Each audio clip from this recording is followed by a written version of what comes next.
Morning everyone. Today we are wiring up a Blue Sea ACR, creating an isolated house bank using this device, which is an automatic charging relay. Essentially, the starboard side engine will be charging the house bank through this charging relay, which will isolate in a low voltage situation. I've pre-made some of my cables. Number 2. I don't have to go far. I'm going to wire it directly to the battery switches. So the ACR has a couple of connections. You have your A battery terminal connection, your B battery terminal connection. Doesn't matter which side. It's voltage sensing on both sides. In addition, you have your ground connection, which is required, a start isolation, which will basically break this connection during starting. That needs to be connected to your starter solenoid wire. And then there's a remote status light LED. There's one on the unit itself. We're not going to be using start isolation. We're not going to be using the remote LED. Well, we got the ACR mounted, ground wire, ran it over here to the trim retractor ground. I have both sides of the, let's see, this is the starboard bank and this is your house bank. This is the emergency parallel switch.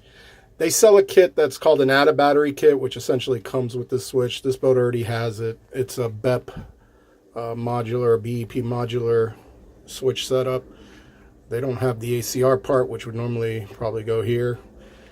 You can use the Blue Sea. I actually prefer the Blue Seas. I don't know why, but I don't know. I like the Blue Seas. So if this were to isolate to a point where you had a low voltage situation, it's not going to combine until you bring that battery that is low voltage up to, I believe, 12.5 volts,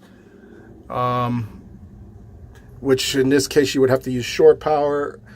And if even running the engines, it's going to keep it isolated because it detects low voltage on that battery. It's doing its job. So we put an emergency parallel switch to parallel those two banks together. You can run the engines if you're sure the battery's not defective and bring it back up to charge where this will take over. Then you can switch your emergency parallel off, and then the engine should turn on and allow the engine to charge the battery, and the circuit will work as designed. Also, coat all your connections with silicone-based or Teflon-based grease. I prefer Teflon. It's a little stickier. Don't use any petroleum-based like your traditional WD-40. Tends to dry up and it'll start eating away your insulation. So petroleum-based, stay away from. Use Teflon or silicone. I prefer Teflon. Everything all wired up. We got a green light, which indicates that both circuits are combined. It is on shore power right now, so plenty of voltage on both sides.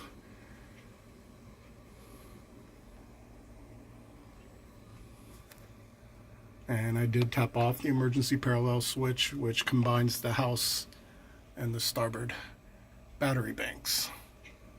Pretty straightforward install. It's really good if you guys want to do a isolated house bank and not have the worries of your start batteries draining. It's the way to go.